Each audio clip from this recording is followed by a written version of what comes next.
Hey, this is another Travels with Trish video. So my husband and I were traveling to York, and that is the home of my good friend Mary Brooks, and so I wanted to interview her about a particular story about the Ashmolean collection that I think you might find interesting. Now, who is Mary? Mary, you might know Mary from some of the books that she's written.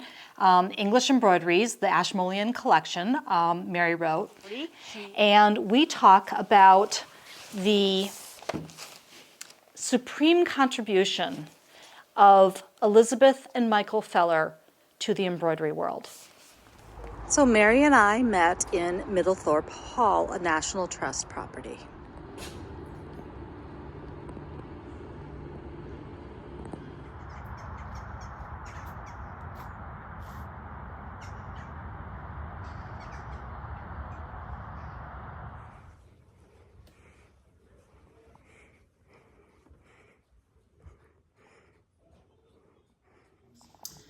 All right, so I'm sitting here with my friend.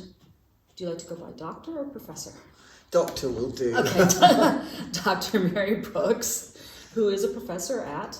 I'm at Durham University in the archaeology department, where I teach now the museums and artifact studies program, but I have been teaching the cultural heritage program. But my research area is very much textiles, in quite a broad swathe, but our common interest, as you know, are the amazing, extraordinary English 17th century embroideries. Exactly. And previously you were at textile.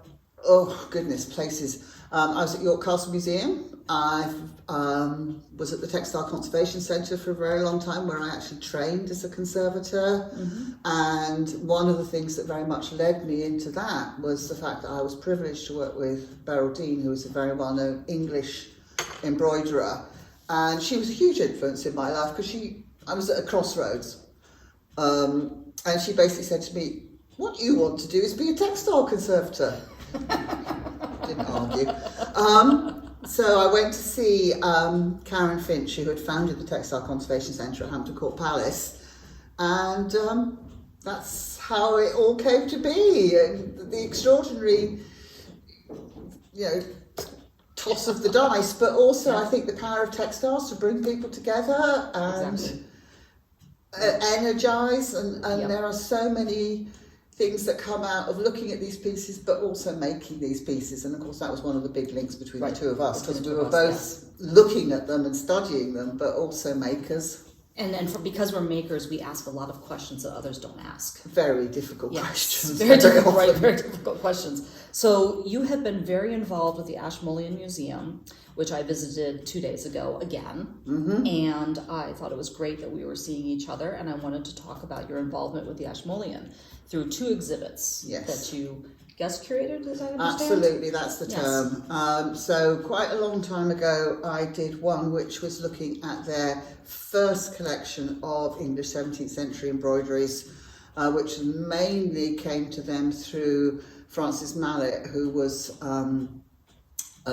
a dealer in lots of antiquities, but also clearly had a passion for textiles. So English Embroideries is the one that came out of this little book. Many people may have this in their library and love it.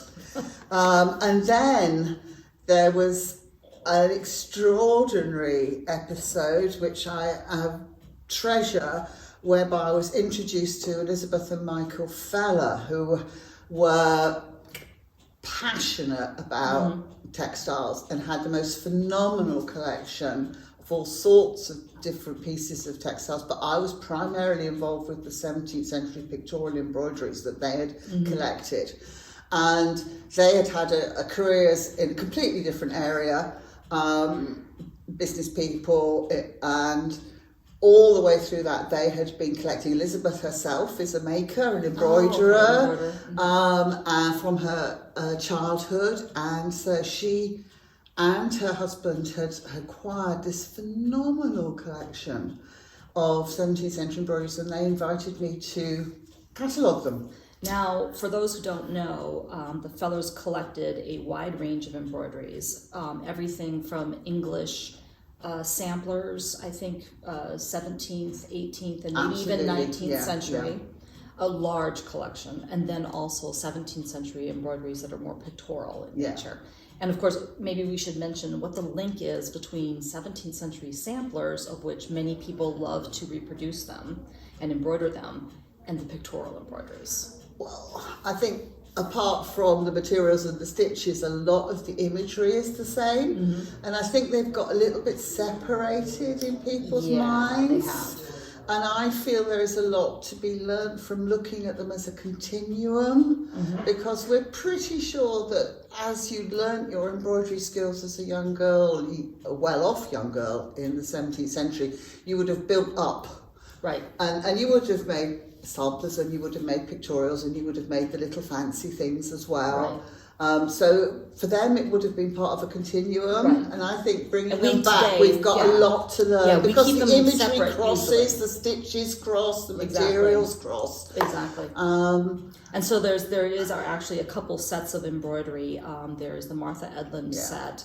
There's the Hannah Down set, and there's a couple new sets that have come out of private collection, the families themselves, that Whitney Antiques is displaying at the moment, where you can see the sampler, the beginning sampler that the girl did, and then she would move on from that to something more complicated, which could be a whitework sampler, maybe another band sampler, or these little small trinkets that she would embroider, and then this large embroidered cabinet, or a pictorial, or a mirror frame.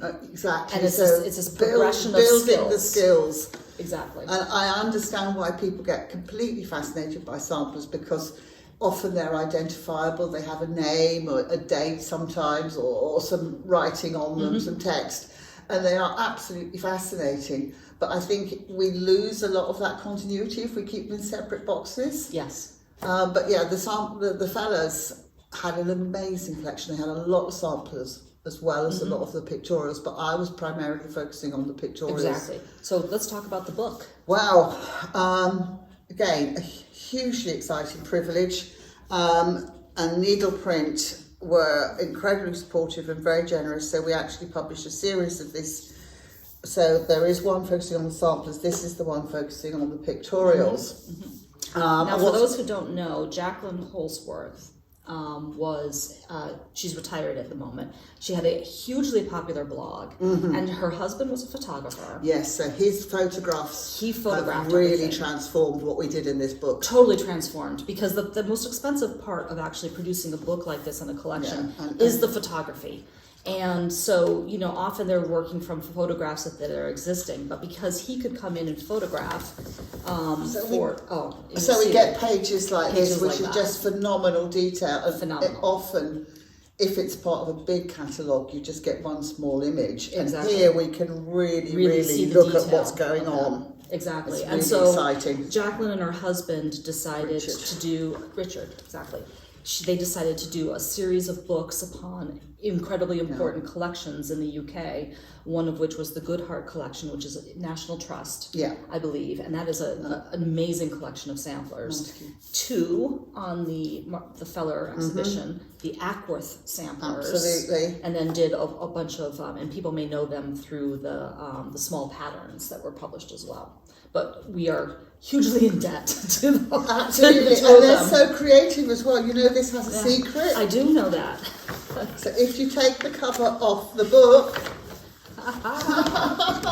you have an entire you sample have pattern. Dorothy Ward's 1687 sampler pattern. Which is fantastic. Which is wonderful. Not everyone discovered it. I had to tell quite a few people, take the cover off. But I think that also shows their commitment to understanding them as made pieces as well as imagery. Right, exactly. And was hugely important. And they were so creative in the way that they actually constructed these volumes, and really, I think, did help people understand and help me as I was writing about these pieces. And slightly unusually, I grouped them by the stories, and because so many of them are Bible stories, which so many people are not familiar with, I found myself actually retelling some little Bibles, which seemed a bit presumptuous, but I think to actually understand why they mattered to people, because they were part of a seamless experience at that point, and also it helps us understand something about the religious context and the Right, sort the of day. people Yes. who were making them, the Yeah. conflicts of the day. I think what I think is interesting about one particular genre of these, and this takes us back to the Twixt Art and Nature exhibition at the Met, which has a fabulous book, which is no longer in print, and it's hugely expensive. I think it's $350 on the market. You know, if you find it secondhand, exactly, which says to the value of the book. But that one you can get via PDF download for free from the Bard College. I'll put a little link into the video about that. But in there is an essay about Esther. And that was phenomenal to me to read that particular person's work, because it was talking about how Esther was used as a motif, if you want to call it a subject, by the right and the left, if you want to say that. Different religious Different groups. religious Yes, groups. because she's a figure who supported persecuted people. Exactly. She could be interpreted in so many different contexts, ways. and I think it really opens up a conversation, saying it's not just a simple equation of X equals Y. Yes. It's a much richer and deeper Very and richer, more complicated So what debate. people were embroidering into their embroideries was way more, you know, about the political context, the religious context of the day. And you have to remember, we don't know necessarily who chose that image. Was No, we it do a not. teacher? Right? Was parent. it a parent? Yes.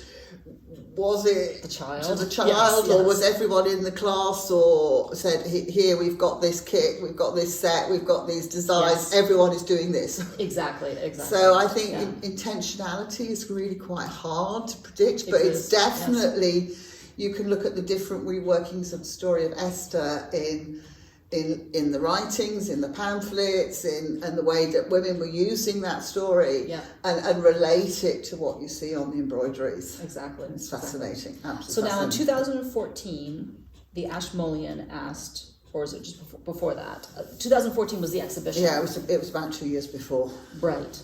And that was an amazing exhibition. Yeah, I was very, very pleased, and again, hugely privileged to be able to work with the Ashmolean and the fellas on putting that exhibition on, and I think a little bit it really proved to people in the museum world how powerful and important embroideries are, because they were mobbed. It was mobbed, really, really popular. Yes. And I was very pleased. We kept it very simple in the exhibition. We worked with the designers, were really supportive, the educational team was supportive, and I cannot thank Catherine Whistler enough for her support, and we just basically kept them quite low down so you could actually see them properly. Right. Not too And far away. Not too far away, and we had a brilliant lighting engineer who helped make them visible at the same time as protecting them. Well, I think your experience as a maker really, you know, came in through the exhibition, because at the beginning of the exhibition, you had actually asked me to send a bunch of threads. That's right. Reproduction threads, and there was a whole display of threads there. So it really kind of pulled the maker and the pieces together. Yeah, and those threads had on a journey as well. They did.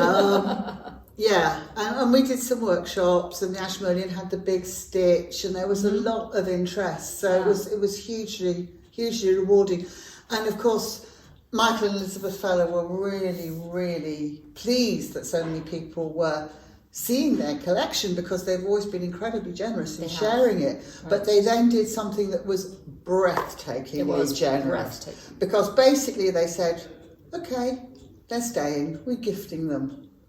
So they gifted the entire exhibition to the Ashmolean Museum.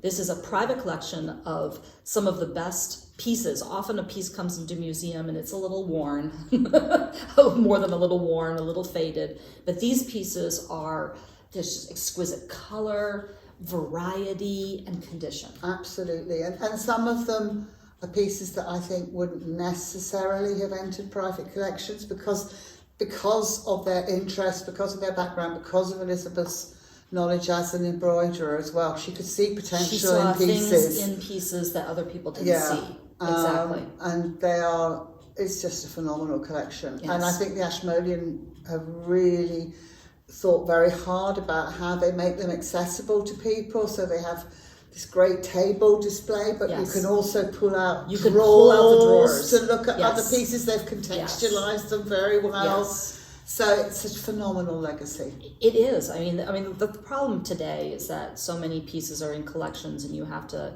try to make a relationship with the curator, maybe find some tour that possibly might be going through. But getting access to pieces and really understanding what they actually looked like in the period is incredibly difficult.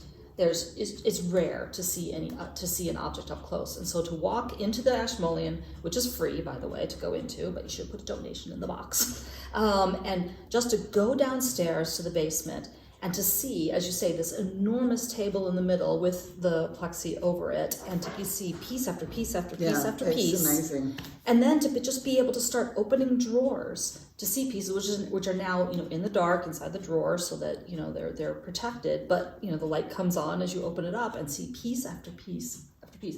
The amount that is just on public display there would be a quote museum exhibition that we would all buy tickets to go see normally. And they're just accessible, and I think they've got a really good balance between preserving the pieces, because obviously we want people coming after us to have the same pleasure and experience, but also allowing them to be accessible. It was very imaginative, and I think we owe the Ashmolean a great debt for supporting this interrogation of the embroideries, but also just going on letting people see them. Yes, well, I had great fun in the exhibition. I was just planning on going in for a couple minutes. I left my husband at the hotel and going to go in, maybe take a few pictures, visit some old friends. The little lacet flowers are something. Those flowers, still worrying about those flowers. Redoing all of those flowers again with the lacet that I've had remade. I come around the corner, and there's this couple standing there in front of the portrait of the lace maker. And she's asking a question of her husband, essentially, that he can't answer about the technical technique that is being on display, more of a rhetorical question. And I just gave the answer. I just kind of turned to her and said what the answer was. This is bobbin lace, whatever. Oh, do you know something about it? And we ended up spending an hour together, the couple and I, in the exhibition, going from part to part to part, because everything was laid out. And I could tell them the story of how the differences between the bobbin lace and the needle lace, and how the build up went. And they kept coming back over to me and asking me a question, and I'd go over and we'd talk about something. It was actually quite fun, because the husband actually was a professor of English Civil War to 1700 history at Oxford, retired. And that was so we really got into it about it at the time, nonconformists and all of that. So it was quite fun. Yes, I've had long conversations with theologians and historians who suddenly get a whole new perspective on understanding the period. Whole new perspective. Yeah. Because there is this dominant thought process that women were downtrodden, kept in their place, not educated. That is 100% untrue at all. And so yes, that was the conversation between. But I'm also really proud, because we did quite a lot of looking at who was visiting the exhibition of the Fellows Collection, Eye of the Needle, and I spent quite a lot of time just like you being in the gallery, and a man came up to me and said, I didn't think I'd be interested in this at all. I'm an engineer. I'm a man. What do I have to do with this? It's absolutely fascinating. And I think it's just opening that door to people to say, look, this is not just something that was done by schoolgirls and is just pretty. It is absolutely a really meaningful way to understand an incredibly turbulent time in English history. Right, and then there's an entire industry behind it. Absolutely, there's a professional making of them. Total. Just think about it. I mean, it's taken me since the Plymouth jacket. That was about 2005 to 2009 that we were working on it, and we fabricated a handful, like 2 or 3 thread lines to be able to do that. Since then, I've put together, in the last 13, 14 years, dozens of thread lines. It has been an incredible effort by myself and a bunch of manufacturers, distributors, etc., to do that.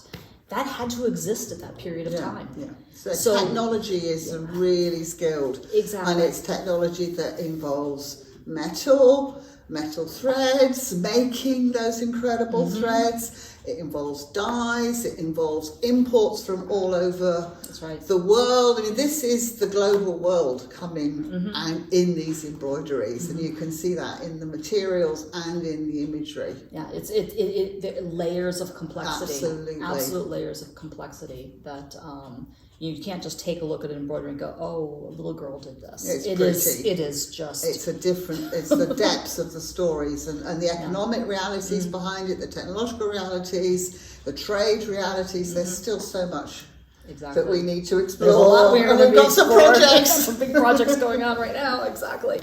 But I think we want to reiterate what a glorious gift to not just the nation, but the world, that Michael and Elizabeth Feller And they really deserve huge thanks. Huge thanks for that. Exactly. About how many pieces did they donate? Do you remember?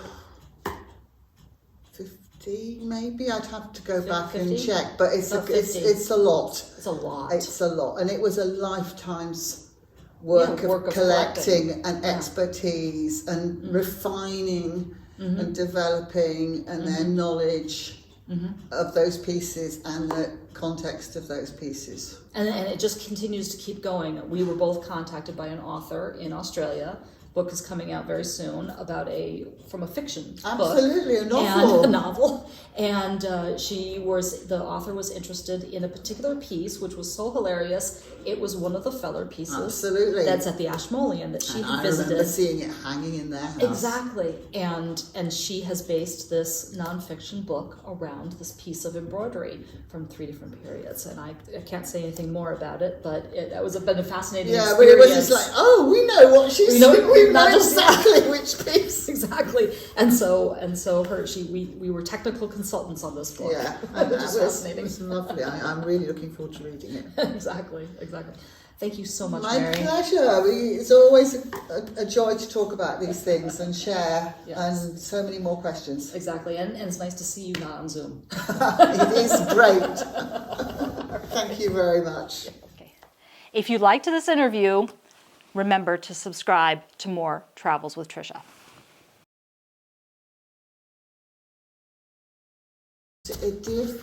Deerfield. Was he at seminar. Deerfield? Yes, he was at Deerfield. Because they were very back to back. So I I went to one year actually next to. went to gave papers at both of those. Right. And they were really important because they were one of the first bringing together of people. The two conferences. Yeah, and Yes. so actually I remember sitting in some hotel bedroom with you and just looking at image of embroideries and stitches, and somebody else was there. Oh my gosh, I remember that now. Who was that? I don't know, but I think what was really important about those two conferences, and of course the Winter Tour one continues every 2 years still, is that it brought academics and conservators And practitioners. and people who do embroidery absolutely together. critical. Yeah, because Really, really important. I think that has been the missing ingredient in so a lot that of triangle was there, and that Right. was really Right. exciting. And Right. of course, I'd seen things that I've been wanting to see for a really, really long time. But I think one of the things that excited me about you is not only that we share similar aspects of our scientific background, but that you have an interesting thing that you did early in your professional career. You were a professional embroiderer. Like you, we have that deep knowledge from making, and I think that is really, really key. It does change how you look at pieces, because you're looking at them thinking, how did they do that? Exactly. And what's going on at the back? What's going on in the back? Exactly. But it's not necessarily that you look at pieces and think about them from the standpoint of what's the motif mean in terms of the historical context. Is this, the far end of that is, does the cat mean faith, right? Or something like I'm that. not just looking at them as images that happen to be images worked in stitch, right, rather than print. I'm looking at them as images which are made in stitch for a reason, exactly, in a context, and I'm really interested in the making and the making makers. of them, right? Can you tell me a minute or two about your professional background from the professional embroidery standpoint? I was hugely privileged because I was able to work in Beryl Dean's masterclass, and Beryl Dean was an absolutely revolutionary, mainly ecclesiastical embroiderer by that time, although she had a background in much wider context and embroidery. And so we were making pieces for church people, we were making pieces for organisations that use embroidery in a ceremonial context, basically, and that was unbelievable privilege. Yes. And the skill set that the women had in that group was phenomenal. So you just learned by watching other people making. But I think the interesting thing is that as we've been working on projects together, because during COVID, we've met in many different contexts over the years. You know, when I brought tours here, things like that. We've always kind of gone, oh, we want to work together more. We want to work together more. And we've never had that opportunity because you're in the UK and I'm in the US. And we discovered we had a mutual friend, Christina Carr, who is a textile conservator at the Met. And I think we were all probably after about year one of COVID doing this. Yeah, a little bit stir crazy. A little bit stir crazy. And at some point it just hit me because I was doing so much work using Zoom. And I said, wait a minute, I could actually use this as a way to bring people closer together that I want to work with. And so I contacted the two of you and we discussed the possibility of working together through Zoom on some project. And immediately a project came to our heads, which we've been working on now for 2 years. Probably at least 2 years. Nearly there. And nearly there. It has spawned a lot of things that are about ready to blow open, which is exciting. And we've been actually traveling. We met up in London once, Europe. And in Europe, and we had a crazy train ride from Venice to Vienna, where And we were still in got a little mosquito scars from that. That was a fabulous trip. We just learned so much from talking to people with similar interests, with expertise, complementary and inner circle expertise. And of course, Christina and I share a passion for ex-radiography of textiles. Exactly. And I think particularly there is a lot we can learn from looking at these 17th century embroideries. Exactly. And then one in the Ashmolean, which we'll probably talk about in a bit more, is the one that's just like, oh, there are actual parts of bird skulls in this embroidery. Yeah. What does that mean? Where did they come from? Well, the funny thing is that while we were there, we went to different gold thread factories in Europe and watched how they made things, trying to understand things we are researching. And while we were there, we actually were able to see things I'm having made, which just came out in my frostings box this last couple weeks, which is very cool to see the whole kind of circle go around.